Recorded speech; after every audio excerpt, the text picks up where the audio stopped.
सुंदरपुर नाम के एक छोटे से गांव में रामू नाम का एक सीधा सादा इंसान रहता था। किस्मत ने जैसे उससे हर सहारा छीन लिया था। न आगे कोई अपना, न पीछे कोई पूछने वाला।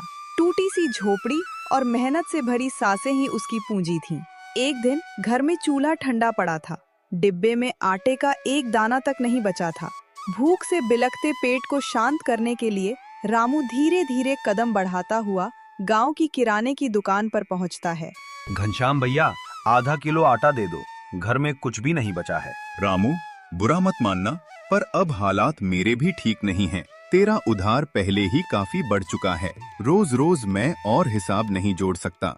देख, मेरे भी बच्चे हैं, घर है, जिम्मेदारियां हैं। अगर मैं ऐसे ही उधार देता रहूंगा तो मेरा घर कैसे चलेगा? तू ही बता, मैं क्या करूं? मैं समझता हूँ भैया, तुम्हारी भी मजबूरी होगी। आज बस आखिरी बार दे दो। मैं वादा करता हूँ कल से उधार मांगने नहीं आऊंगा। घनश्याम ने कुछ पल सोचा, फिर बिना कुछ कहे आधा किलो आटा तौलकर रामू के हाथ में रख देता है। रामू कृतज्ञता भरी नजरों से उसकी ओर देखता है और चुपचाप घर की राह पकड़ लेता है। दिन यूं ही गुजरते गए। 1, 2, 3 और देखते ही देखते 4 दिन निकल गए। लेकिन अब हालात पहले से भी बदतर हो चुके थे। अब तो घर में एक मुट्ठी अनाज भी नहीं बचा। क्या करूं मैं? घनश्याम भैया की दुकान पर पहले ही कितना उधार हो चुका है। अब वो मुझे एक दाना भी नहीं देंगे और देना भी क्यों चाहेंगे। रामू कुछ पल चुप रहकर खाली दीवारों को देखते हुए गहरी सांस भरता है। हाँ, जंगल चला जाता हूँ, शायद वहाँ कुछ फल मिल जाएं। पेड़ों से जो भी मिल जाएगा उसी से आज पेट भर लूंगा। रामू के पास अब खोने को कुछ नहीं था। न घर में अनाज, न जेब में 1 रुपया और न ही किसी से मदद की उम्मीद। कुछ देर तक वो अपनी किस्मत को कोसता रहा, फिर धीरे धीरे उठकर भारी कदमों से जंगल की ओर चल पड़ता है। वो पूरे जंगल में भटकता रहा, एक पेड़ से दूसरे पेड़ तक। लेकिन किस्मत जैसे आज भी उससे रूठी हुई थी। न कहीं पके हुए फल, न कोई जंगली बेर। सूखे पेड़ और खाली डालियां ही उसकी उम्मीदों का मजाक उड़ा रही थी। थक हार कर मायूस रामू पास ही के एक शांत तालाब के किनारे जाकर बैठ जाता है। हे भगवान, आखिर मेरी परीक्षा कब तक लोगे? यहाँ तो एक दाना भी नसीब नहीं हो रहा। काम की तलाश में भटक भटक कर थक गया हूँ, पर कहीं काम भी नहीं मिलता। क्या मेरी किस्मत में बस यूं ही भूखे रहना लिखा है? रामू अभी अपनी किस्मत को कोस ही रहा था कि अचानक उसकी नजर सामने एक हरे भरे पेड़ की डाल पर बैठे एक रंग बिरंगे तोते पर पड़ती है। और जैसे ही तोते ने अपनी चोंच आसमान की ओर उठाई, देखते ही देखते उसकी चोंच के सामने एक पका हुआ सुनहरा आम प्रकट हो जाता है और तोता बड़े मजे से आम खाने लगता है। अरे वाह, अभी तो मेरा मन ही नहीं भरा। चलो एक और आम हो जाए, मेरे पेट में अभी तो बहुत जगह बाकी है। इतना कहते ही तोते ने फिर से अपनी जादुई ताकत दिखाई और एक और रसीला आम उसके सामने प्रकट हो गया। वह उसे भी चटकारे लेकर खाने लगता है। वाह, इस आम का स्वाद तो कमाल का है। कितने दिनों बाद इतना मीठा और रसदार आम खाने को मिला है। मजा आ गया। यह सब कुछ रामू थोड़ी दूरी से खड़ा खड़ा देख रहा था। उसकी आंखें आश्चर्य से फैल जाती है। उसे अपनी आंखों पर यकीन ही नहीं हो रहा था। वह हैरानी से भरकर धीरे से बोला, ये मैंने अभी क्या देखा? एक तोता, और वो भी जादू करता हुआ। हे भगवान, ये कैसे हो सकता है? कहीं मैं भूख की वजह से सपना तो नहीं देख रहा? और ये सिर्फ जादू ही नहीं कर रहा, ये तो इंसानों की तरह बातें भी कर रहा है। ये सब देखकर रामू घबराकर खुद से बोलता है, रामू बेटा, यहाँ से जितनी जल्दी हो सके निकल ले। कहीं ऐसा न हो कि ये कोई भूतिया तोता हो और तुझ पर भी कोई जादू कर दे। डर के मारे रामू का दिल तेजी से धड़कने लगता है। वह बिना कुछ सोचे समझे वहाँ से भागने लगा। लेकिन किस्मत को शायद कुछ और ही मंजूर था। वह जादुई तोता रामू को देख चुका था। पल भर में उसने अपने पंख फैलाए और उड़ता हुआ सीधे रामू के सामने आकर रास्ता रोककर खड़ा हो जाता है। मैंने कुछ भी नहीं देखा, न तुम्हारा जादू न तुम्हारी बातें। मैं बस अभी यहाँ से जा रहा हूँ। कृपा करके मेरे साथ कुछ मत करना। मैं कसम खाता हूँ गांव में जाकर किसी से एक शब्द भी नहीं कहूँगा। अरे ओ भले आदमी, घबराओ मत, मैं तुम्हें कोई नुकसान नहीं पहुँचाने वाला। सच? तुम मेरे साथ सच में कुछ नहीं करोगे? अरे हाँ भाई, मैं कोई बुरा जादूगर नहीं हूँ। मैं तो एक जादुई तोता हूँ। लेकिन ये बताओ, तुम इस घने जंगल में अकेले क्या कर रहे हो? चेहरे से तो तुम बहुत परेशान लग रहे हो। क्या बताऊं, घर में खाने को कुछ भी नहीं बचा था। गांव में भी कोई मुझे काम देने को तैयार नहीं। सोचा था जंगल में आकर कुछ फल मिल जाएंगे तो पेट भर लूंगा, लेकिन यहाँ तो एक भी फल नसीब नहीं हुआ। बस इतनी सी बात? अरे तुम तो बेवजह ही परेशान हो रहे हो। जरा ठहरो। तोते ने अपनी चमकती आंखें बंद की और धीरे से अपने पंख फड़फड़ाए। अगले ही पल हवा में हल्की सी चमक फैल गई और देखते ही देखते रामू के सामने तरह तरह के स्वादिष्ट व्यंजनों से सजी एक बड़ी सी थाली प्रकट हो जाती है। लो मेरे दोस्त, पहले आराम से पेट भरो। भूखे पेट चिंता और भी बड़ी लगती है। और सुनो, तुम्हें जिस भी चीज की जरूरत हो बेहिचक मुझसे कह देना। मैं एक जादुई तोता हूँ, तुम्हारी हर इच्छा पूरी कर सकता हूँ। रामू की आंखों में पहली बार उम्मीद की चमक दिखाई दी। वह कांपते हाथों से खाना उठाकर खाने लगता है। पहली बार रामू को ऐसा लगा जैसे वह बिल्कुल अकेला नहीं है। तुम जानते हो, मैं इस दुनिया में बिल्कुल अकेला हूँ। न मेरा कोई अपना है, न कोई दोस्त जिससे मैं अपने दिल की बात कह सकूं। क्या तुम मेरे दोस्त बनोगे? रामू, मुझे तुम्हारे बारे में सब पता है। तुम्हारा अकेलापन, तुम्हारी परेशानी, सब कुछ। सच कहूँ तो मैं भी तुम्हारी तरह अकेला ही हूँ। मेरे पास जादू है, ताकत है, लेकिन कोई अपना नहीं है जिसके साथ मैं दिल खोलकर बात कर सकूं। अगर तुम मेरे मित्र बनो तो मुझे सच में बहुत खुशी होगी। लेकिन तुम्हें कैसे पता कि मैं अकेला हूँ? अरे भाई, मैं कोई साधारण पक्षी नहीं, मैं जादुई तोता हूँ। और जरा सोचो, अगर तुम्हारे पास परिवार होता, दोस्त होते, तो क्या तुम यूं इस घने जंगल में अकेले भटकते फिरते? कोई न कोई दर्द तो है जिसने तुम्हें यहाँ तक पहुँचाया है। तुम्हारी आंखें ही सब बता देती हैं। तुमने बिल्कुल सही कहा। तो फिर आज से हम दोनों दोस्त। क्यों नहीं मेरे प्यारे मित्र, आज से हम साथ हैं। तुम तो बहुत छोटे और प्यारे हो, इसलिए अब से तुम्हारा नाम होगा मेरा नन्हा मित्र।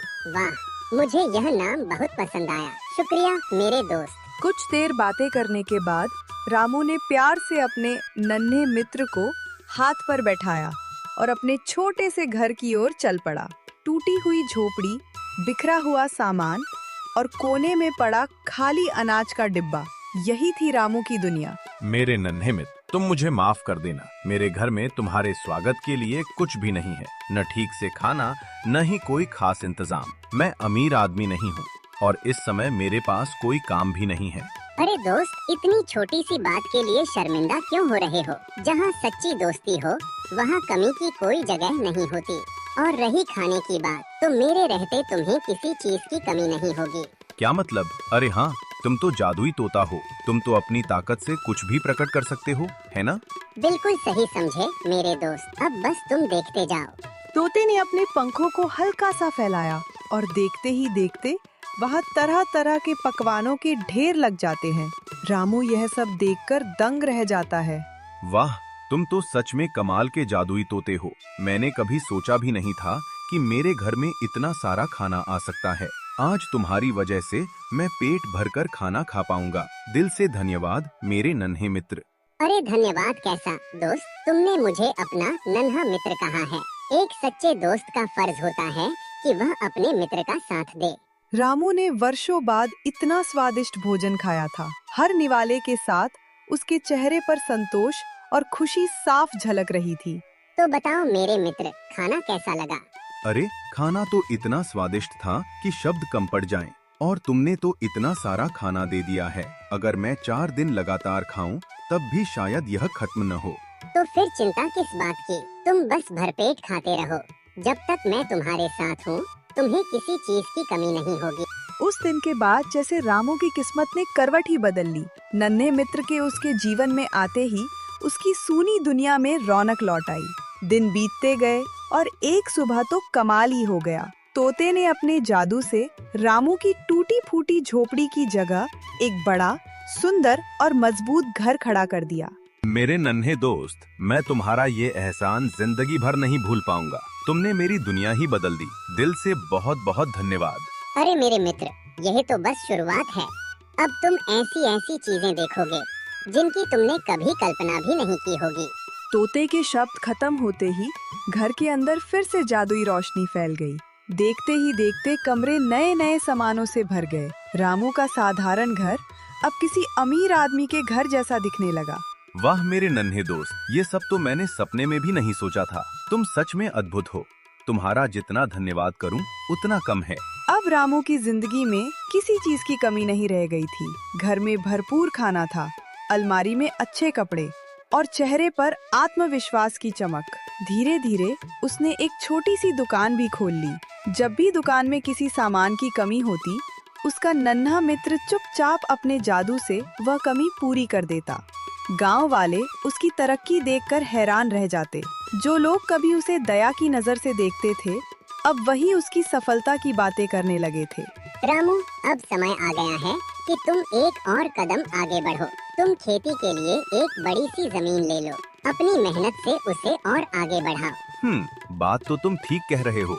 गांव में एक आदमी है, धनराज। जमीन के लेन देन के मामले में वो काफी माहिर माना जाता है। मैं उसी से जाकर बात करता हूँ। ठीक है मेरे दोस्त, मैं अभी धनराज से मिलकर आता हूँ। इतना कहकर रामू आत्मविश्वास से भरे कदमों के साथ धनराज के घर की ओर चल पड़ता है। कुछ ही पलों बाद चलते चलते रामू धनराज के घर के सामने पहुंच जाता है। अरे धनराज भाई, कैसे हो? काफी दिनों बाद मुलाकात हो रही है। अरे रामू, आजकल तो तुम्हारे ही चर्चे हैं गांव में। दुकान बढ़िया चल रही है, घर भी नया बन गया। लगता है किस्मत ने तुम्हारा साथ पकड़ लिया है। बस भाई, ऊपर वाले की दया है, उसकी कृपा से सब ठीक चल रहा है। अच्छा ये बताओ, आज इधर कैसे आना हुआ? दरअसल मुझे खेती के लिए एक बड़ी सी जमीन चाहिए। सोचा तुमसे बात कर लूं। अगर तुम्हारी नजर में कोई अच्छी जमीन हो तो मुझे जरूर बताना।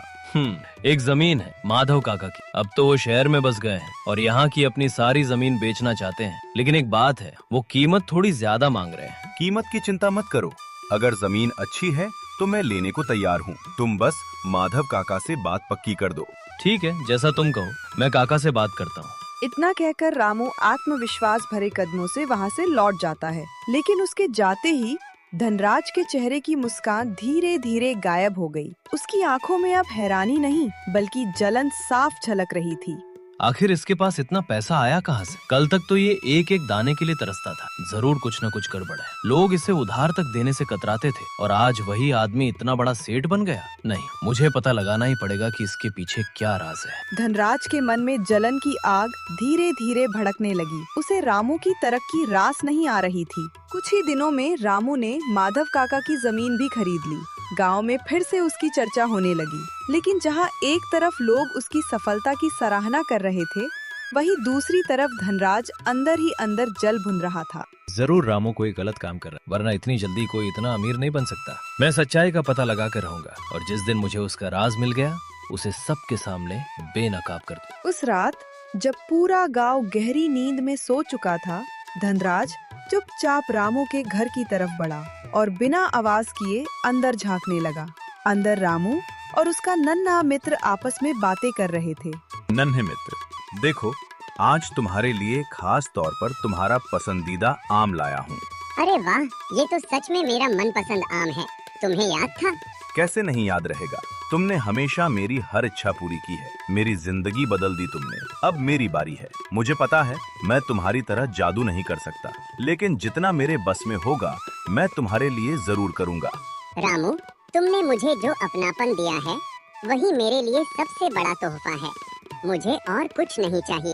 बाहर खड़ा धनराज ये सब सुनकर सन्न रह गया। एक तोता जो इंसानों की तरह बोल रहा था और जादू भी करता था।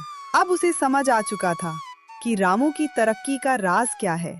ओह, तो असली राज ये है। ये कोई साधारण तोता नहीं बल्कि जादुई तोता है। इसी ने उसे गरीब से अमीर बना दिया। रामू, अब तक तो तेरे अच्छे दिन चल रहे थे, लेकिन अब खेल पलटेगा। अब इस गांव का सबसे अमीर आदमी मैं बनूंगा। थोड़ा और सुन लेता हूँ, शायद इस तोते की ताकत के बारे में कुछ और पता चल जाए। कुछ देर तक रामू और उसका नन्हा मित्र आपस में बातें करते रहे। फिर रात गहराती गई और धीरे धीरे दोनों गहरी नींद में सो गए।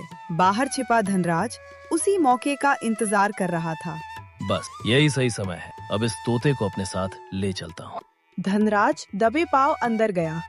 उसने सोते हुए तोते को सावधानी से उठाया और बिना किसी को जगाए अंधेरे का फायदा उठाकर अपने घर ले गया। घर पहुंचते ही धनराज ने दरवाजा अंदर से बंद किया और तोते को अपने सामने रखकर घमंड भरी मुस्कान के साथ बोला, चलो अब देर मत करो, जल्दी से अपना जादू दिखाओ और यहाँ सोने चांदी के ढेर लगा दो। आज से तुम मेरे लिए काम करोगे। तोता चुपचाप धनराज की ओर देखता रहा। उसकी आंखों में डर नहीं था, बल्कि एक गहरी समझ और शांति थी। उसने कोई जादू नहीं किया। अरे क्या घूर रहा है, तुझे अपनी जान प्यारी नहीं है क्या? जल्दी से जादू कर, वरना मैं अभी तेरा काम तमाम कर दूंगा। नहीं, मेरा जादू केवल अच्छे दिल वाले लोगों के लिए है। तुम जैसे लालची और स्वार्थी इंसान के लिए नहीं। तुम सिर्फ धन के भूखे नहीं हो, तुम्हारे मन में बुराई भी भरी है। ऐसे इंसान की मैं कभी मदद नहीं कर सकता। अपनी ये सीख देने वाली बातें बंद कर। मुझे सोना चाहिए, दौलत चाहिए, समझा? अभी जादू कर, वरना मैं सच में तुझे जिंदा नहीं छोड़ूंगा। मैं तुम्हारी धमकियों से नहीं डरता। सच्चाई और भलाई के साथ खड़ा रहने वाला कभी नहीं डरता। धनराज ने कई बार तोते को धमकाया, लेकिन तोता अपने निर्णय पर अडिग रहा। लालच में अंधा हो चुका धनराज अब अपना आपा खो बैठा और गुस्से में उसने निर्दयता से उस मासूम जादुई तोते की जान ले ली। मेरे लिए जादू नहीं करेगा ना? अब देखता हूँ रामू के लिए कैसे जादू करता है। अपनी करतूत छिपाने के लिए धनराज रात के अंधेरे में ही तोते को वापस रामू के घर में रख आया। रामू गहरी नींद में था, उसे कुछ भी पता नहीं चला। धीरे धीरे रात बीत गई और सुबह की पहली किरण झोपड़ी में आकर पड़ी। अरे मेरे नन्हे मित्र, अब तक सो रहे हो? चलो उठो, आज हमें बहुत काम करना है। क्या हुआ, तुम चुप क्यों हो? तोते की ओर से कोई जवाब नहीं आया। रामू ने मुस्कुराते हुए उसे हाथ में उठा लिया, लेकिन अगले ही पल उसके चेहरे का रंग उड़ गया। नहीं नहीं, ऐसा नहीं हो सकता। उठो ना मेरे दोस्त, मुझसे मजाक मत करो। सच्चाई समझते ही रामू के पैरों तले जमीन खिसक गई। उसकी आंखों से आंसू रुकने का नाम नहीं ले रहे थे, लेकिन अब कुछ भी बदलने वाला नहीं था। कुछ समय बाद भारी मन और भीगी आंखों के साथ रामू अपने नन्हे मित्र को लेकर उसी जंगल की ओर चल पड़ा, जहां उनकी दोस्ती की शुरुआत हुई थी। नन्हे दोस्त, तुम मुझे इसी जंगल में मिले थे और आज इसी जंगल में मैं तुमसे अलविदा ले रहा हूँ। ये मेरे जीवन का सबसे बुरा दिन है। मैं तुम्हारे बिना कैसे रहूंगा? इतना कहते ही रामू फूट फूट कर रोने लगा। जंगल में सन्नाटा छा गया, पेड़ पौधे भी जैसे शोक में डूब गए हों। तभी अचानक वहाँ धुएं की हल्की परत उठी और उसके बीच से एक तेजस्वी साधु बाबा प्रकट हुए। रो मत पुत्र, अभी सब समाप्त नहीं हुआ है। आप कौन हैं बाबा जी? जिस तोते के लिए तुम रो रहे हो, उसे मैंने ही अपनी दिव्य शक्तियों से बनाया था। बाबा, आप यह क्या कह रहे हैं? हाँ पुत्र, वो तोता बाहरी दुनिया का अनुभव लेना चाहता था, इसलिए मैंने उसे जंगल में छोड़ दिया। लेकिन इस संसार में बुराई की कमी नहीं है। किसी दुष्ट ने उसकी ये दशा की है, और वो दुष्ट कोई और नहीं, तुम्हारे गांव का धनराज है। मैं उसे छोड़ूंगा नहीं बाबा जी। नहीं पुत्र, क्रोध से नहीं, कर्म से न्याय होगा। उसे उसके कर्मों की सजा अवश्य मिलेगी, लेकिन उससे पहले तुम्हें अपने मित्र को जीवन वापस दिलाने का प्रयास करना होगा। क्या यह संभव है बाबा जी? हाँ संभव है, लेकिन राह आसान नहीं होगी। तुम्हें उस ऊंची पहाड़ी की चोटी पर जाना होगा, जहाँ बादल धरती को छूते हैं। वहाँ एक नदी बहती है और उस नदी के बीचों बीच एक रहस्यमयी पेड़ खड़ा है। उस पेड़ पर एक जादुई फल लगा है। वही फल तुम्हारे मित्र को जीवन दे सकता है, लेकिन याद रखना, वहाँ तक पहुँचने में तुम्हारी जान भी जा सकती है। मेरे नन्हे दोस्त ने मेरे लिए कुर्बानी दी है। अगर उसे वापस लाने के लिए मुझे अपनी जान भी देनी पड़े तो मुझे मंजूर है। आज मैं जो कुछ भी हूँ उसी की वजह से हूँ। मैं उसके लिए कुछ भी कर सकता हूँ। रामू की आंखों में डर नहीं, सिर्फ सच्ची दोस्ती की चमक थी। तुम्हारी ये बात सुनकर मुझे अत्यंत प्रसन्नता हुई पुत्र। अब मुझे विश्वास हो गया है कि मेरा दिव्य तोता सही हाथों में था। जाओ, समय कम है और याद रखना, रास्ते में तुम्हारी परीक्षा होगी। साधु बाबा की बात सुनते ही रामू बिना समय गवाए पहाड़ी की ओर निकल पड़ा। लेकिन उसने जैसा सोचा था, रास्ता वैसा बिल्कुल भी आसान नहीं था। दिन बीतते गए और देखते ही देखते 8 दिन गुजर गए, लेकिन रामू के पास खाने के लिए कुछ भी नहीं था। न पानी न आराम। भूख से उसका गला सूख चुका था, फिर भी उसके कदम रुक नहीं रहे थे। अब क्या करूं? मैं तो घर से खाना भी नहीं लाया और अभी तक मंजिल भी नहीं मिली। हे भगवान, मेरी मदद करो। मुझे अपने नन्हे दोस्त को बचाना है। चलते चलते रात हो गई। चारों तरफ घना अंधेरा छा गया। रामू के पास न कोई रोशनी थी, न कोई सहारा। फिर भी वह भगवान का नाम लेते हुए आगे बढ़ता रहा। हे भगवान, मेरी रक्षा करना। रात बहुत गहरी हो गई है, मुझे कुछ भी दिखाई नहीं दे रहा, लेकिन मैं हिम्मत नहीं हारूंगा। मुझे अपने दोस्त को बचाना है, चाहे मेरी जान ही क्यों न चली जाए। लेकिन अब रामू का शरीर जवाब दे चुका था। अचानक उसकी आंखों के सामने अंधेरा छा गया और वह चक्कर खाकर जमीन पर गिर पड़ता है। कुछ समय बाद सूरज की पहली किरण उसके चेहरे पर पड़ती है और रामू अपनी आंखें धीरे धीरे खोलता है। रामू ने मुश्किल से खुद को उठाया और फिर से चल पड़ा। कुछ ही देर बाद उसे दूर से पानी की चमक दिखाई दी। वह तेजी से उस दिशा में बढ़ता है। अरे, यह तो वही नदी है। इसका मतलब मैं अपनी मंजिल पर पहुंच गया हूं। अब मुझे जल्दी से उस पेड़ से जादुई फल तोड़ना है और साधु बाबा के पास लौटना है। नदी के बीच खड़े उस रहस्यमयी पेड़ से रामू ने कांपते हाथों से जादुई फल तोड़ा। जैसे ही फल उसके हाथ में आया, रामू ने एक पल भी बर्बाद नहीं किया। वह पूरी ताकत से पहाड़ी से नीचे उतरा, जंगल पार किया और सीधे साधु बाबा के पास पहुंच गया। बाबा जी, मैं फल ले आया हूँ। साधु बाबा मुस्कुराए।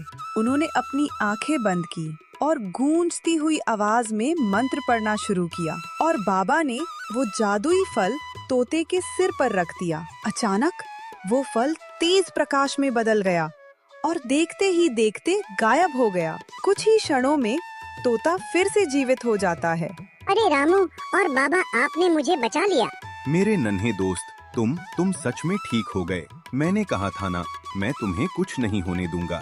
दोस्ती की ये सच्ची भावना देखकर साधु बाबा की आंखों में भी संतोष झलक उठा। रामू, तुम सच में एक वीर और सच्चे हृदय वाले मनुष्य हो। तुमने भूख, प्यास और मृत्यु के डर को पार किया सिर्फ अपने मित्र के लिए। ऐसी निष्ठा दुर्लभ होती है, इसलिए ये दिव्य तोता अब सदा तुम्हारे साथ रहेगा। धन्यवाद गुरुजी। अगर आप इसे मुझे न भी देते तो भी मैं इसे अपने साथ रखता। अब मैं इसके बिना नहीं रह सकता। साधु बाबा मुस्कुराए और धीरे धीरे प्रकाश में विलीन हो गए। रामू और उसका नन्हा मित्र नई शुरुआत के साथ गांव की ओर लौट पड़े और जहां तक धनराज की बात है, उसे भी जल्द ही अपने कर्मों की सजा मिली।